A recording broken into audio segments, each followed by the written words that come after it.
The overall thing is, so the question that they're going to do at the end is whether the 1960s was a social revolution. So basically, it's seen as this swinging 60s, and did it change that much? So what do you think about with regards to women? Because how old were you at the start of the 60s? I got married in 24. I'd be 19. So that's perfect then, isn't it? When we're looking, because we also look at teenagers. Yeah. So what do you think? Do you think things changed over that 10-year period? I think yes, I think fashion changed because of Mary Quant, and that was a big revolution. Because up to that time, women were only seen in skirts down to about 6 or 8 inches below the knee. You never saw them walking around in shorts. You never saw men walking around in shorts. You never saw men walking around in shorts? No. Go on, sorry. It was all very conservative. So when she brought in the swinging 60s with Vidal Sassoon with the haircut, that was a great revolution, because you either had long hair or short hair, and he brought in the geometric style. So that was revolutionised. But I don't think we're still expecting men to be gentlemen and open the doors for us and get married and have babies and stay at home. Yes, so what? Because she did some work for him in his catalogues. But Michael's met who? Mary Quant. Did he? Yeah, she's still alive. Yeah, she's still alive. Yeah. Wow. Yeah, and then they brought the white plastic boots in, and things we'd never had before. So that made us carefree. I think I would say the 60s were carefree, really, with no restrictions as such. I mean, you had to be in home at a certain time, but we were not restricted by rules as such. If you didn't like your job, you could get another job tomorrow. Yeah. So what do you think about if you think of all your friends that you had when you were at school, did they pretty much all get married and go and have kids, or did any of them have careers that you can think of? Oh yes, one of my best friends, she became matron at LGI. I went to a very poor school and left school at 15, and I didn't really keep in touch with them. But none of them became. I think most of them got married, yes, and had children. Would be the answer, yes. Was it still the case that the man was supposed to be the main breadwinner, and that was just expected? I think it was an unspoken rule, Adam. I don't think Michael and I ever discussed me stopping work when I had Richard. I just stopped work. Because that was just the thing to do? The thing to do. What did you do before you had Richard? I was a window dresser. What, in shops? Yeah, dress windows, yes. In the centre of Bradford. When I first read about it was unmarried mothers' homes. Did you ever hear of them? Yes, but that was long before the 60s. What? They existed in the 50s. Oh, in the 50s, yes, but certainly. I mean, I had a friend, two friends that became unmarried mothers, but they weren't pillarised or anything. They just went on to have the babies, and the family looked after them. In the 50s, if you had a baby, in the early 50s, you were considered a tramp. And the men got away with it. Yeah. Didn't matter what they did, kind of thing. But generally speaking, I can't think there anybody looked down on, because I can't remember anybody being looked down on because I had a baby out of wedlock, as the saying goes. It was more frowned upon if you went out with a married man or a married woman. What, when you... Yeah, okay. You're having an affair, that sort of business. Yeah, that was more frowned upon. That wasn't done. Can you remember when you first had a miniskirt then? Yeah. When was that? I was... I'd be about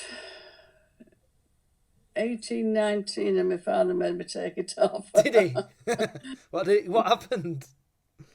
They just wouldn't let me wear it because it was too short. It was a shock, you see.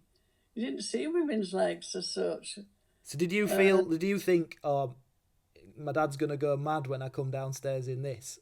Oh, I knew it'd go mad, and not thinking about it. I knew it'd go mad. But you just thought you'd try it out and see Try anyway. it out, and he made me take it off. But then I left home, so then I could do what I wanted, really, then. Where did you go to live with Uncle Michael? No, I went in lodgings at Manningham Lane. Yeah, What's lodgings then? Did you just rent a room out? yeah, yeah. So that's when you could first really wear a miniskirt. Yeah, that's when I could become myself, so to speak. How old were you then? Left home on November. I was 18 in the June. I left home on November the 5th, so I was 18. So that's 1959 then. Yeah, that was really frowned upon, though. What, leaving home? Yeah, that was, specifically if you left home to go to college or uni or something, but not many people did, and not many people left home.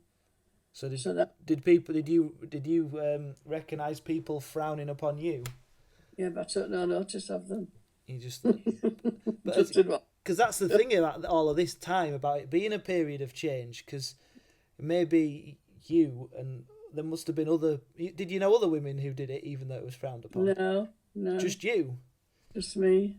I only knew myself. Yes. So you were a trendsetter then. Oh yes. You just went ahead and did it.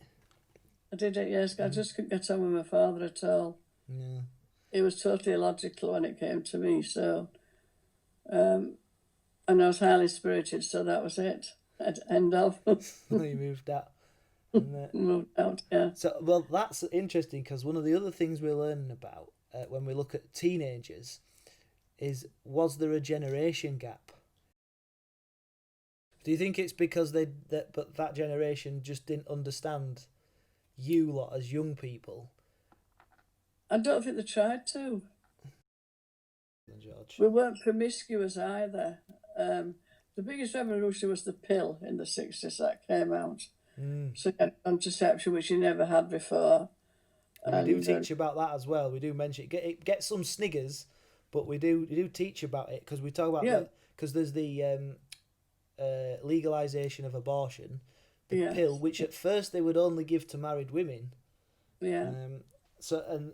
Then there's this image of the 60s being about promiscuity and people having it away before they were married. No, not so much in the 60s. I would have said more going towards the 70s, really, when it became more hippified and more free love, I would have thought. That's interesting. Certainly not in the 60s that I can... And I worked with a lot of women. I was in a women's trade. So it was still that traditional idea of you go to school till whenever you go to school. You do a job which is usually... like it was a women's. There were jobs that were set for women, and there were jobs that were set for men. Yeah. And then you get married and have kids. Did you say that was still the case in the 60s? Yes. Yeah. It wasn't the end of the. I've actually been to the pub. Was it the blind man's beggar or something? What? Where she shot the guy? Yeah. Where was it? Just outside Hampstead, in London. The Blind Beggar, was it called? Something like that. I have no idea. So, I guess... Yeah, she... What was the name of the guy she shot? I can't remember, but I think he was like a racing driver or something. It was a bit of a glamour couple. I can't remember his name off the top of my head. I can't remember. I don't think it was that particularly famous, to be honest. But yeah, we've been to that pub. But there was somebody else that... I can't remember what it was now. No. So were you bothered about it all when all of that was going on?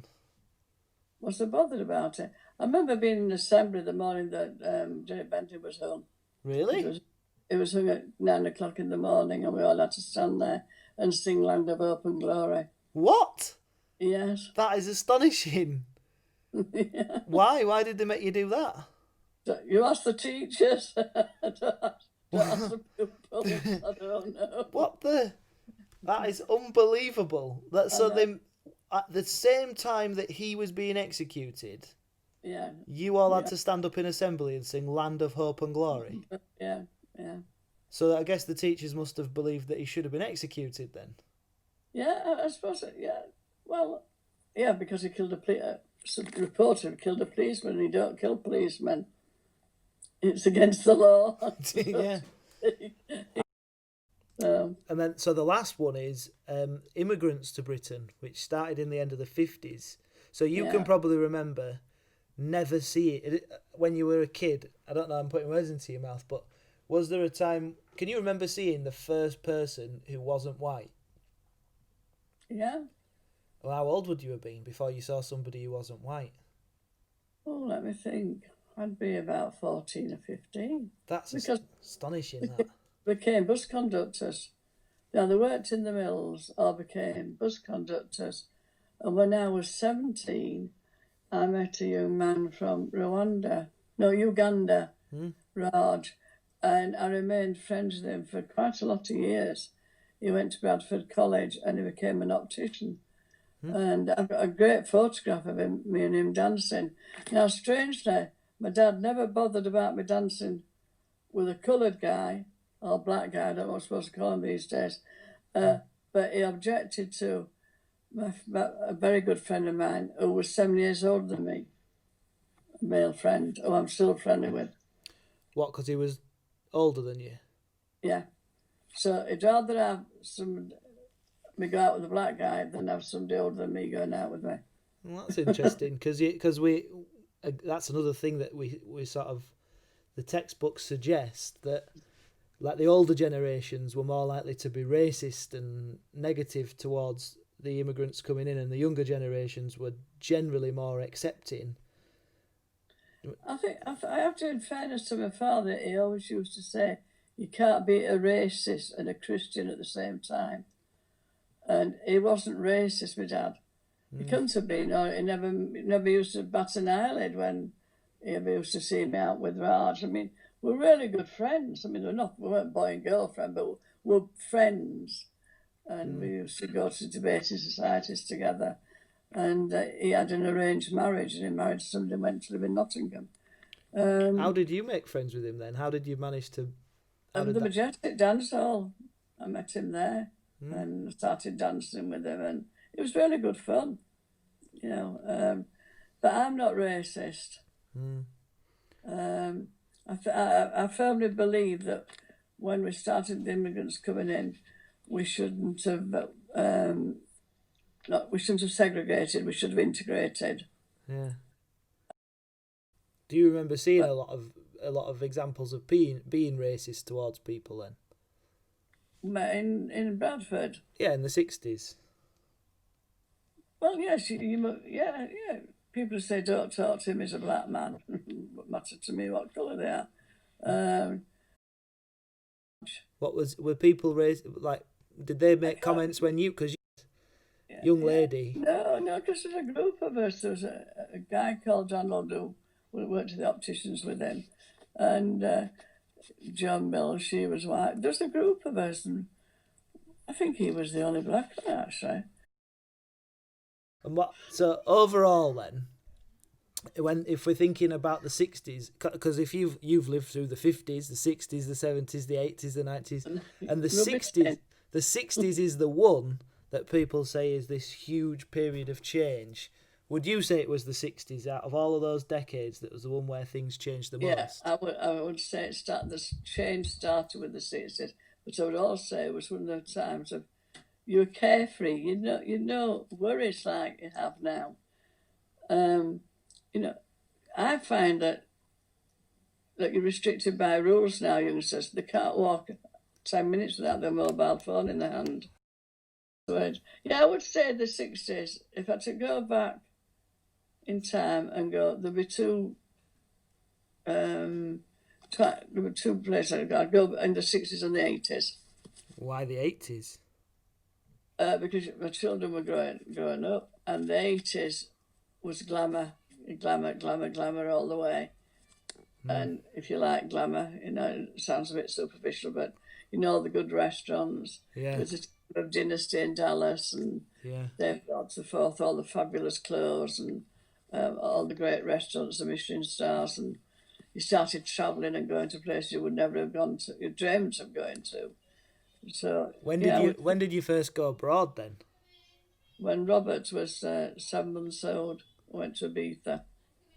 I hated it. Was that the 70s then? Yeah, he was born in 70. Yeah.